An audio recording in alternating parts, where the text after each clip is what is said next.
Guys, we're back in the desert road today. We have this 2023 Volvo C40. So this car is one of Volvo's first electric crossovers. It's awesome. We're gonna take it on a drive, go over some of the features, interior, exterior, and take it on a drive. Let's go. All right, jumping into the exterior, as you can see, just nice, clean design. Overall, is it one of my favorite car designs? Absolutely not, but as you can see, it does look fairly futuristic. It's got, you know, a bit of cladding here in body color. Overall, it's not a bad looking car. It doesn't look like its price tag of $62,000. They threw a couple more options on here, including tint, some other small things, brings it up to about 65 grand, right? So on you to decide if it looks like a $65,000 car. Overall, it's not a bad looking car. And again, as mentioned, this is the C40 and it's not the XC40. They also have an XC40 Recharge, a fully electric one that is more of the standard SUV look. This has more of the coupe SUV look, currently trending today overall. Moving on, got quite a bit of this plastic molding here around the car. The wheels actually look fairly great. They're 20-inch wheels, all season Scorpion tires on here. I must mention all these C40s come in all-wheel drive, so that's great. You don't need to option that out separately. Overall, nice blackout trim here. That's standard. You don't need to option that out. Black mirrors as well. Has a cool integrated spoiler that tapers off here and as well back here. More plastic cladding all around the bumper. The back of this car is my favorite part. So either this 3/4 look or straight on from the back. I think the car looks great, modern, futuristic. I think this look is gonna age very well, and in 10 years, it'll still be a good looking car. Obviously, the charging port is right there. The size of the car, it sits slightly smaller than a Model Y. I would say that that's probably its closest competitor. We're gonna take a look at the inside room here and see how that compares. But overall, that sums it up for the exterior. Let's jump in and see what the interior is all about.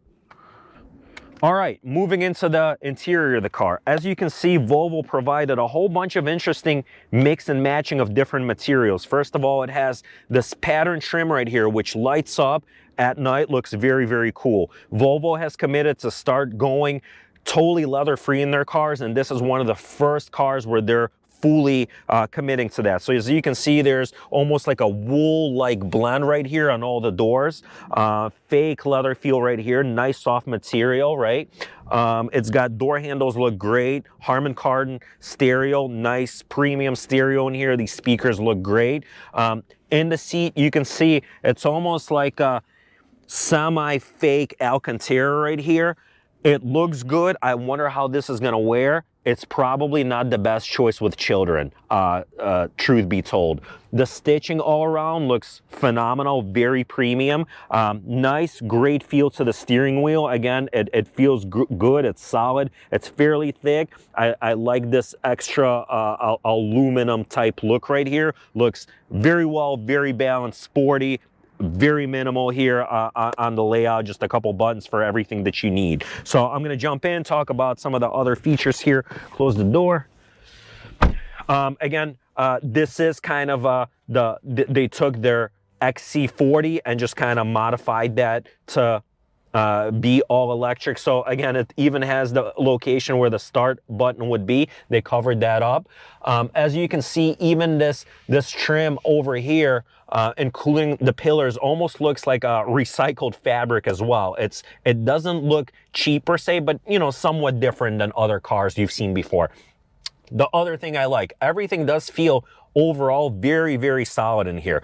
Even though this car can strike as being kind of like in the econo box segment, there's not a single piece of anything that feels, cheap.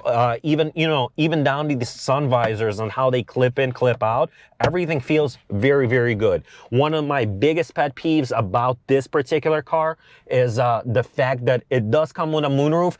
You can't open it, you can't close it. It has a light tint on here. In Arizona, I would definitely prefer not to have that because the sun is shining all the time, and it would be nice to be able to throw at least some sort of a permanent cover or shade over that. In other states, it might work out to be much better. As you can see, even down to all the small details, it's got the little Swedish flag here in the seats, which is kind of cool. Plenty of storage space actually up front. It's got this really nice big glove box. It has a little trash can here that you can pull out. Very cool. You don't typically see many trash cans on cars. Dual cup holders. One is deep, one is shallow. It's got this whole cubby right here, a phone charging pad. Overall, very excellent. Got multiple chargers here, you know, another outlet as well. I like all of this. As far as the infotainment, it's running on the new Android system. Overall, I have no issues. A lot of people, for some reason, aren't very happy with it. I think it works great. It's quick. It's got Google Maps built into it. Overall, it's fluid. It's smooth. I have absolutely no complaints. Okay, so one of the other chief complaints that people talk about is the fact that this digital display is not fully customizable. So in order to drive this car, so, you know, that's the beautiful part. You just jump in here, you throw it into drive, and you're off. And as you can see, you can't really change that setup at all. The only thing you really have the option of doing is turning that map on or off. Otherwise, there's not much customability to that display. So a lot of people have a problem with it. I truly don't mind because you have another screen right here. You can set it up with whatever you need. All right, moving into the back seat. Let's see how much room we got. You know, definitely a little bit tight over here. Nothing to complain about. Are these the best rear seats? Definitely not. I could definitely spend some time in here. We got heated seats here in the back as well. Couple cup holders, you know, some more of this woolly material right back there. Overall, not too bad, not the roomiest of situations. So make sure this fits your family or whatever your needs are prior to purchasing one of these. All right, moving around to the back of the car, it's got the trunk switch right back here. Interesting position for that, but the trunk is actually on the roomier side. You can definitely get a couple weekend getaway bags to take it on a trip.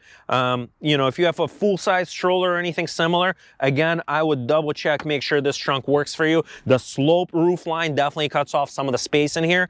If you need something slightly with more cargo hauling capacity, you can always check out the XC40 Recharge, which is just same car, just slightly different shape. Now that we checked out the interior, let's take her on a drive and let you know what she's all about. Let's go.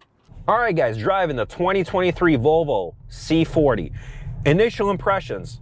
Overall, it's driving phenomenal. I'm really enjoying this car. Now let's address the elephant in the room, which is its range, okay? So this car is set to get around 200 to 225 miles to the charge. If you're just strictly just kind of hovering around your city, you don't plan on doing any trips outside, I mean, that's totally fine. I don't see many people exceeding 200 miles a day. I know many people will look to the competitors, Tesla and maybe other rivals for better range.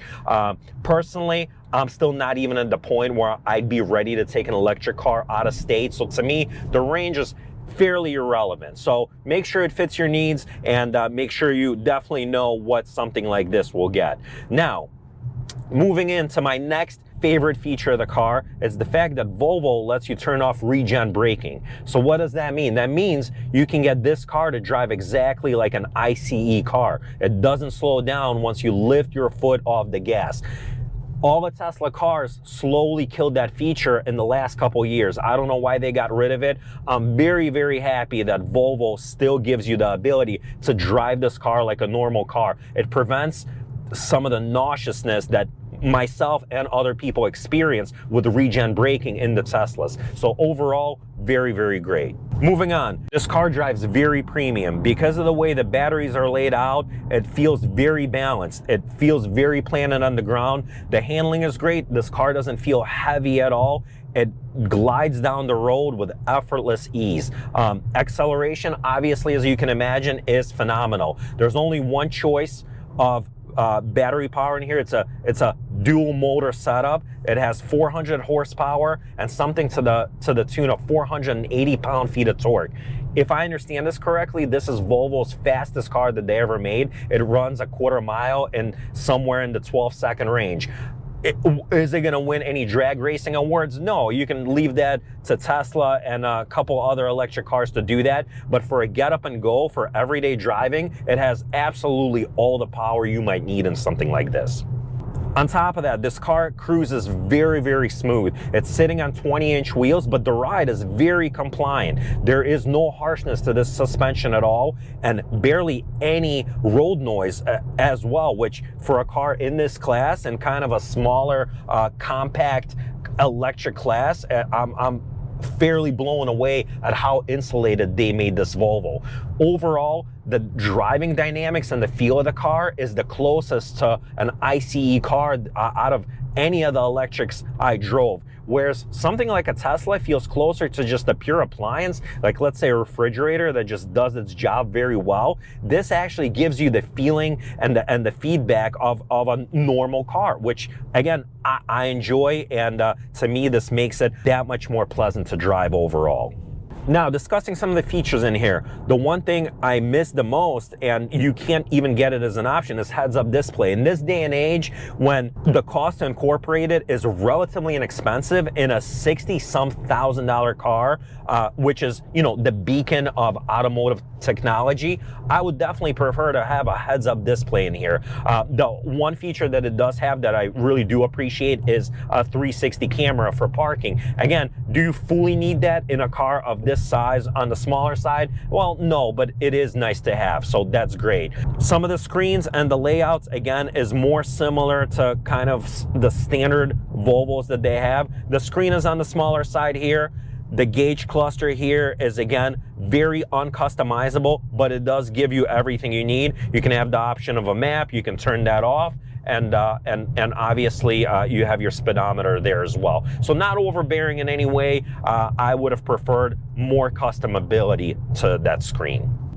The seat comfort is great. These seats are on the firmer side, but the bolstering isn't heavy at all. I imagine this would accommodate a wide range of drivers in here. Very, very comfortable overall. Wearing shorts, even this material, this fake suede on here, feels very good against my legs. The seat itself, the position is very customizable. You're not too high or too low in this car. I imagine most body types could fit themselves very well. I really appreciate the Harman Kardon stereo in here. It sounds really good. Again, for a car in this class, they really give you plenty of speakers. The speakers even look great here overall. So no complaints with the stereo whatsoever. The AC works phenomenally well. I think that's true for many of the electric cars on the road. All right, guys, we're gonna do a little acceleration pull just so you can see. And this car does much better from a small roll than from a start. Okay, so we're doing, I don't know, 20 miles per hour. Woo! Man, it's a full roller coaster in here. Again, it fully won't shatter the human speed time barrier like the plaids of the world do, but overall, I mean, this is way more power and excitement than anybody needs for their daily drive. Very smooth, very linear as well. With that regen braking off, this car actually slows down like a normal car, so you don't get nauseous keeping that speed the same, holding your foot on the gas the entire time. Again, I can't emphasize how much I appreciate that Volvo still gives you that option to be able to toggle that on and off. Guys, moving into my favorite part of the review, we're gonna do 3 likes, 3 dislikes. Now, starting off with the likes. Number one favorite feature is that Volvo lets you opt out of regen braking and provide for a normal drive in here. So it slows down like a normal car would. It's much easier to drive for me. It doesn't make me nauseous. It's absolutely paramount of how awesome that is. Number 2 like, I love the driving dynamics of this car. It doesn't drive too luxury, it doesn't drive too sport. It's a really premium feel in here, somewhat of a balance between both. It makes the car fun to drive. I look forward to actually getting in here. And then number three, I like the premium feel of the car in here. So I like the mix and match of various materials. I like the fact that Volvo's trying to step away from using leather, although leather in many cars is still very nice. But overall, with the materials they included in here, I have no gripes with the quality whatsoever. All right, moving into my three dislikes. Number one is the looks. I'm not particularly sold on the looks of this car, especially in the $60,000+ mark. I think they can improve the front end, the back end looks good. Overall, I'd like to see this design improve some. Number two dislike, it's the fact that the range is fairly limited on here. The competitors definitely give you bigger batteries, bigger range. Again, it wouldn't bother me too much, as I'd never probably plan on taking this car out of the state or that much further than 200 miles a day. But overall, I could see it being a major gripe for some people.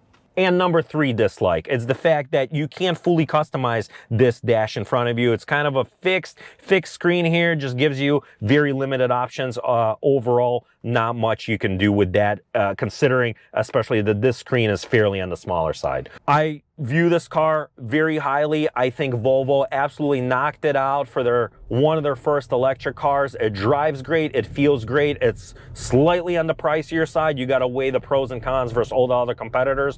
Overall, I like what this car is doing and where the electric cars are heading. And we'll see you guys next time on the Desert Road.